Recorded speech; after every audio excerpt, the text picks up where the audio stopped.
But Carl Donnelly. Yes. Good to be with you. We'd like to just dive right into the That was really quick. I was actually adjusting my tone t-shirt. changed and all. It became very official. I was sorting out my crotch trouser. It was got a bit tight when I crossed my legs. Bulge. Thank you.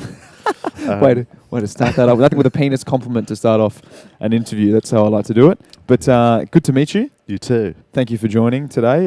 We were just sort of getting to know each other briefly about where you're based currently in Melbourne. Yes, I'm married to a Melburnian, so we spend... Is that right? Perfect. Is it? What's the Perth people? What are Perth people called? Shit. No, we're good. We're good people. I don't know what we call ourselves. Perthicans? Perthicans. Okay. TM. Yeah. Patent pending.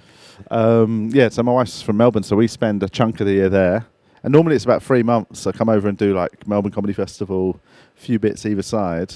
But this year it was my father-in-law's 80th, so we came over in November for that, and then thought let's do Christmas and stay on. And I've been here for 6 months. Wow.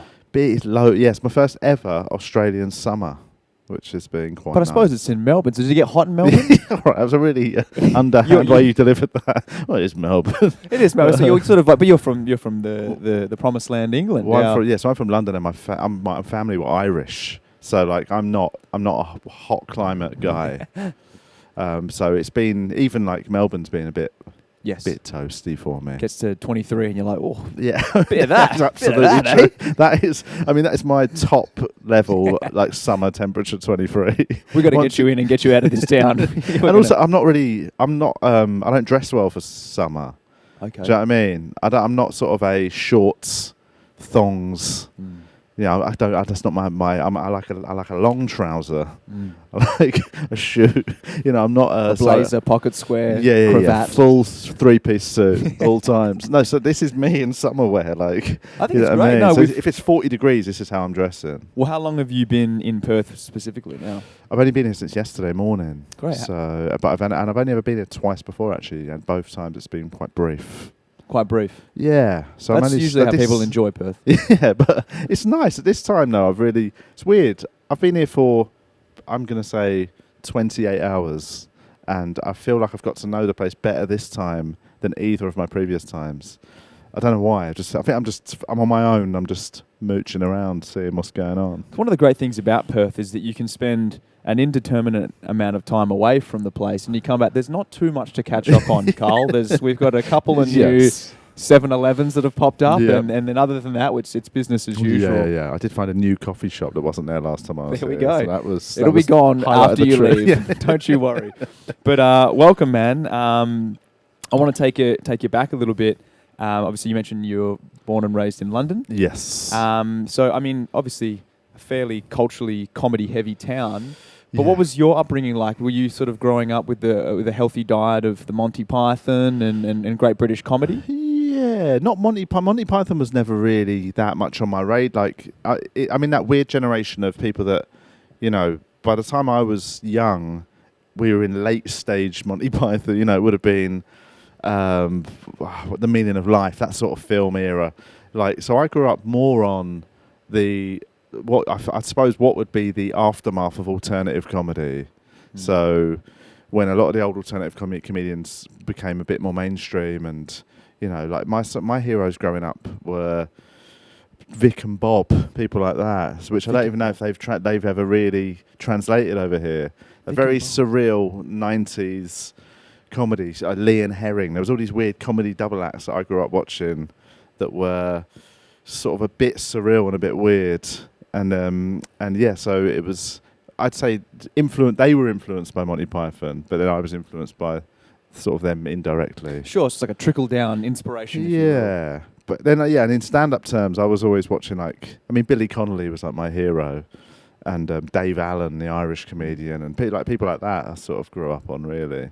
And what about your family? Were your family, quite humorous around the dinner table? Was there an uncle in the family who was always holding court? What was going on? Yeah, I'd say, well, my family were definitely funny. I mean, there's a lot of Irish humour knocking about, but they were also the least cultured people on earth.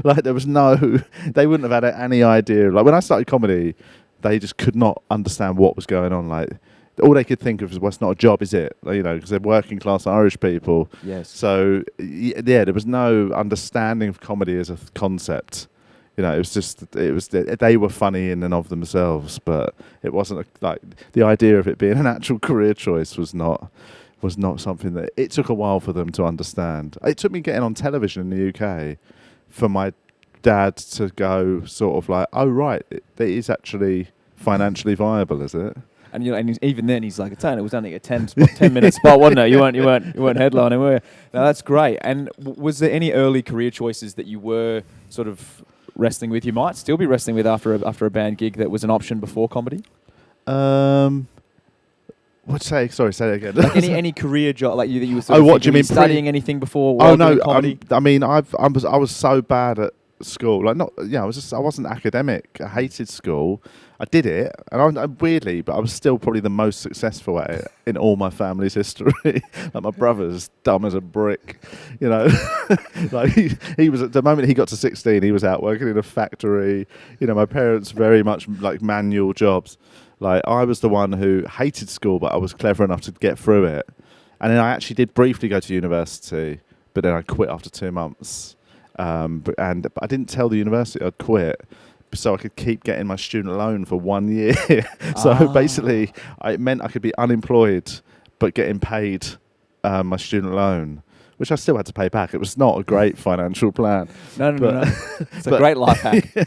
But then I took 6 months of doing absolutely nothing and just bummed around and started doing bad temping jobs. And it was in that period I sort of started getting interested in comedy. And then, it was probably a couple of years later when I was in the workforce, miserable, that I got the impetus to give it a go. Talk me through that. What was the first time you did stand-up comedy and how did it go?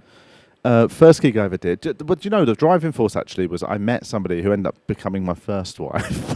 I said, I hate saying first wife. Starts. Whenever I hear myself say my first wife, I always feel like I'm like... You've lost a couple of years just in that one sentence. I just sound like such an old... Like, sounds like somebody from the 1960s, like Richard Burton or something. But I met who became my girlfriend and became my wife. But she was really into comedy, and she was the first person who actually said, you should try it. Like she said, I've watched loads of stand-up, I think you could do it. Just from our conversations and stuff. And I went and did I think it might have even been 3 minutes, or not even 5 minutes. It was like a 3-minute open spot somewhere. And I loved it. And I did well at the gig. It was everyone was brand new, so that it wasn't the best barometer of how good you are at comedy, but whether or not you had any chops at it whatsoever. I think it was a good litmus test. So I just once I got them first laughs, I was like, oh my! And then from there, I was just obsessed. And that first couple of years, I was just like a crazy madman, wanting to do it every single night.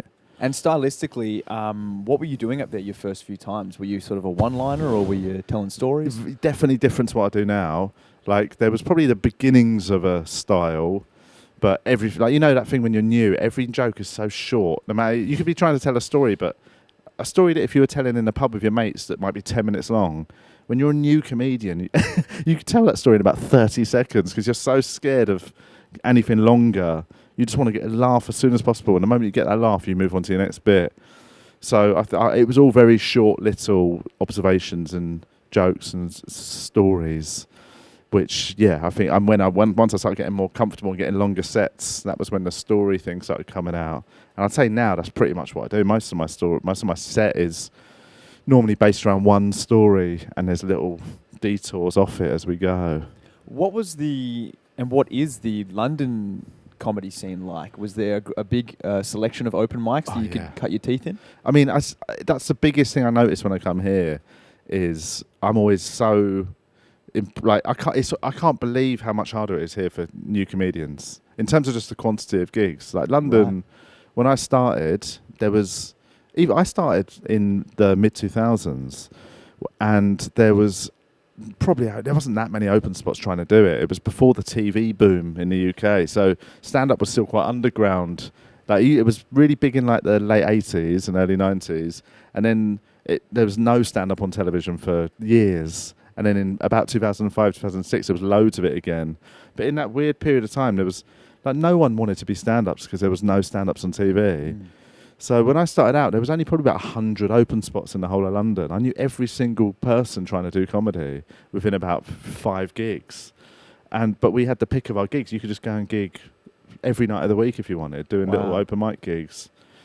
And I think now I imagine it's similar, but there's that exponential growth of the people wanting to do it. So I think it's a lot harder.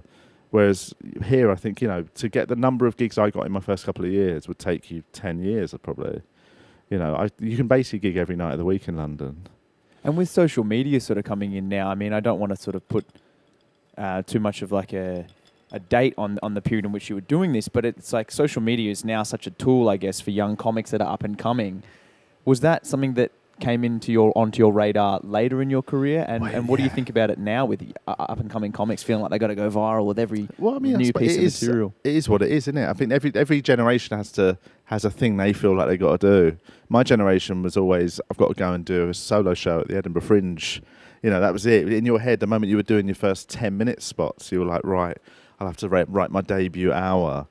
So, and that was like hanging over us, and all the generation before were like, what are you doing that for? You don't need to go, what are you writing an hour for? Just write 20 minutes and do the same jokes for the rest of your career. Getting that, mate. Getting that 20 years of that fucking act. That's what it's exactly. About. So I think every generation has their thing, and the generation before were like, oh, here we go. So I think social media is just that, and that's the new one, isn't it? But it's also it's more accessible to the generations before as well. So I think I'm always a bit hesitant about it, just for my own personal, I don't really like it that much. I get a bit I don't want to look at social media much. So I need to engage with it more, I know that, but I've got no issue. I think I'm always impressed by the amount of work that newer comedians put into it. They see it as an actual tool rather than me seeing it as somewhere where there's loads of weirdos hanging out. You mentioned the Edinburgh solo shows as well. You've done 11 to date, or is it more now, Carl? Do you know what? I don't know off the top of my head. I reckon it's probably about 11. I think 11 shows. Yeah, and then obviously the turnover with material as well. I mean, dare I say there might be a couple repeat jokes in there, but you're looking at, safe to say, around 10 hours of comedy that you've written. And if you asked me to remember them now, I reckon I could at a push remember 1 full hour of cobbled together out of 10 hours of jokes. The best of the greatest hits. Yeah, I'm really bad at remembering old material. I never write my material out full. Even a 20-minute story of mine is normally 3 or 4 bullet points, and everything is worked up on stage, and it's just in there basically. And I might record it, just the audio to work, to have a listen back and work on it. But because I never write anything out, there's hours of material that I will never ever remember and have no record of, which I quite like. Again, that's sort of that's part of my thing that I always am a bit reticent about social media, and I'm a bit of an old hippie. I really love comedy for when something just happens and then it's done forever. The only people that'll ever know what happened was you and a bunch of people in the room, and whereas with social media, it's literally for everyone in the world to see, and that scares me. Well, it creates they weren't in the room. Yeah, it creates an impetus as well, right? To buy a ticket. Buy a ticket, be there in the room, because you're going to see some magic. Yes. I mean, I know a great comic, Ian Coppinger. Yeah, who we're gigging with this weekend. Yeah, this weekend we're doing a gig with him, and he said that same thing too. He cut his teeth in improv, and he loves the fact that in improv, people know, especially the Dublin comedy improv that he runs, that if you buy a ticket to that show, you're gonna see something that will never be repeated again in its unique moment, and I think that's a great mantra. I think it is, but also it is a dying thing in the fact that I think nowadays, with social, you can't halt progress. So, social media is about capturing it and giving it to the world, isn't it? It's almost like the idea of you keeping it all secret and underground. I think them days are done. Yeah. Well, you said you don't write your material fully out. So how do you come up with material, Carl? And has that process changed over the years?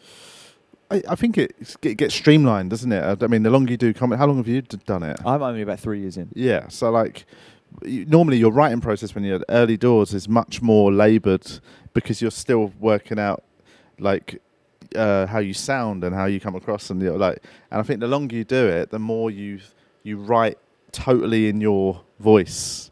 So it's almost gone through a natural editing process before it ever comes out onto an audience.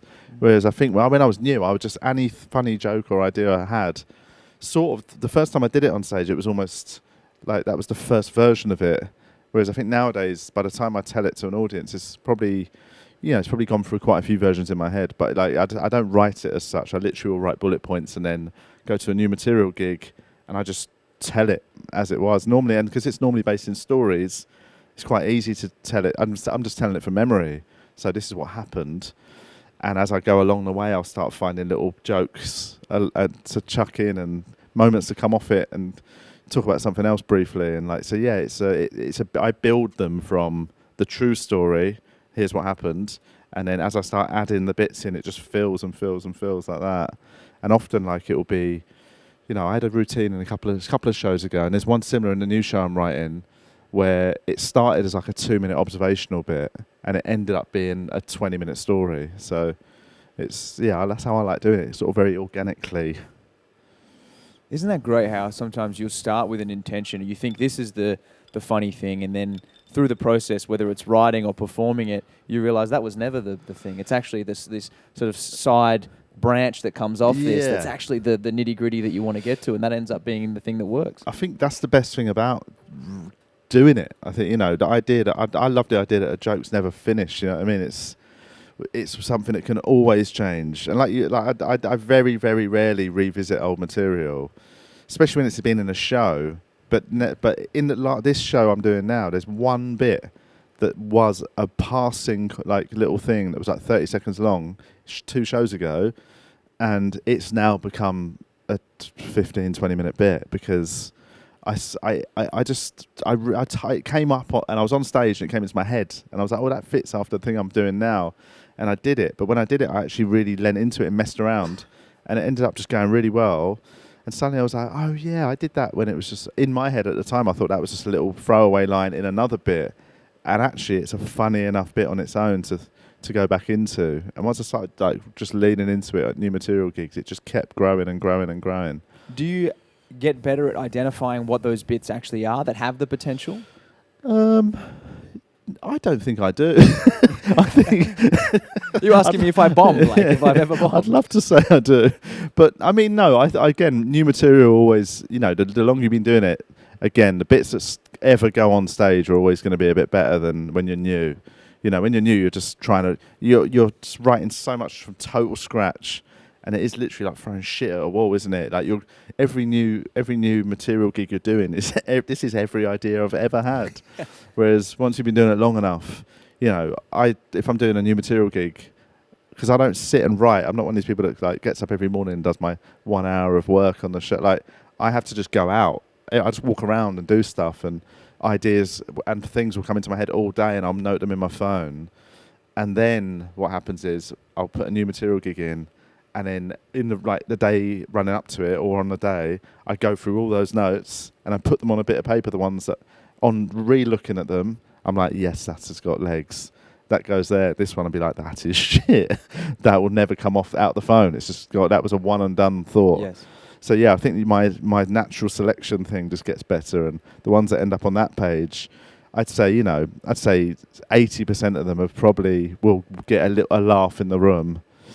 And whether or not it's a good enough laugh to make me think I'll work on that bit, yes, that remains to be seen. But it's very, very rare that you'd go on a new material gig, say a bit, and it gets absolute silence.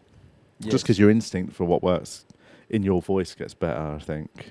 What do you think it is that is one of the most important character traits that someone can have if they want to become a successful stand-up comic? I don't know. Again, because I don't think there's one type of person doing stand-up. I think audiences think there are. I think audiences think we're all backstage jokes left, right, and centre. No, one's in the corner not talking. One's desperately trying to riff. There's all sorts going on. Most people are just eating pizza, looking at their phone, aren't they? But on the whole, I think it's like any other workplace. Everyone's totally different. Some people are super confident and charismatic in a selection of comedians. Some people are just shy and retiring. I'm probably somewhere in the middle. I think I'm relatively shy. If I walk into a dressing room, I don't really know any other comics. I'm very quiet and very low key. If I know everyone, I'm chatting away. But like, I'd say it's.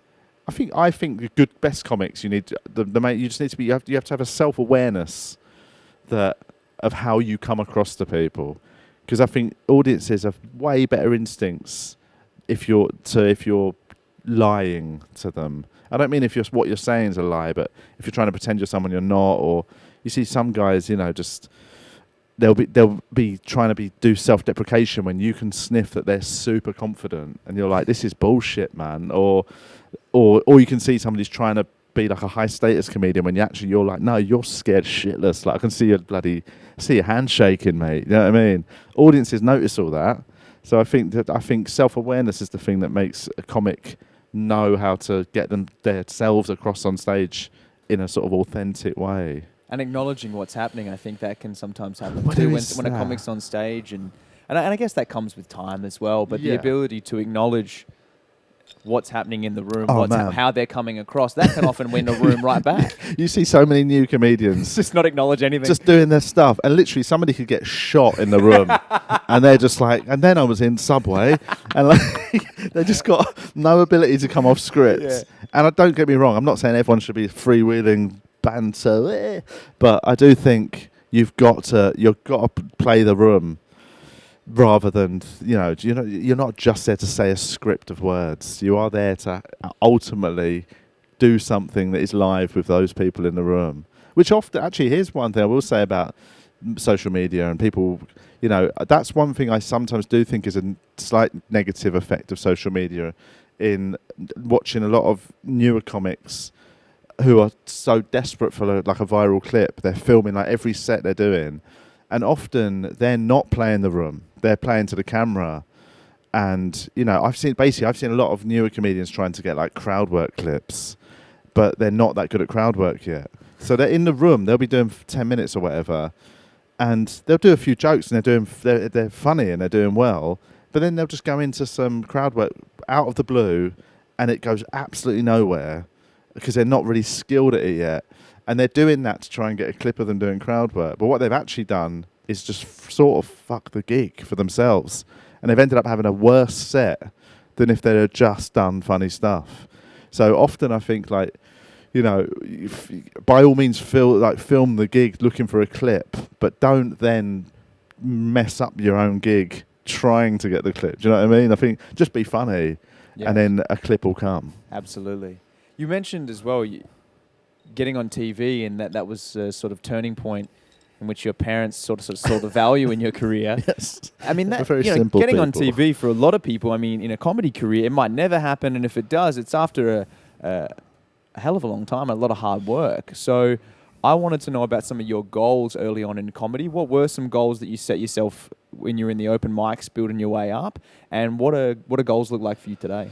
Well, I mean, I was always very simple with my goals, like, because again, and it's pure timing, because I started out just before there was a TV boom. Like, none of my favourite comedians were famous comedians, really. The ones I watched when I was a kid, bloody watching Eddie Murphy Delirious when I was 10 was like, ugh. But like, I started out doing comedy on open mic circuit and then going to watch live comedy. All the comedians I loved were just like people no one had ever heard of, because they were just weird alternative comedians in the clubs. And then when I was started as an open mic, I was like, I found out that you can get paid for gigs. I was like, what? You get money to do it? Because I was just going and doing just for a laugh. And then, so I was like, if I could get paid for a gig, that would be a miracle. And then flash forward a few months, I got paid for a gig. I was like, oh my God, imagine if I made enough money, I wouldn't have to work in a proper job. So then when I did that, and I did it quite quick as well. I went from full-time just being in a job, doing my first open mic gig. 2 years later, I quit my job to go full-time, which is nowadays I think would be pretty hard unless you did some telly or you got something, you blew up online. I think it'd be quite hard now to go from open mic first gig to like a professional comedian. But again, that was pure timing.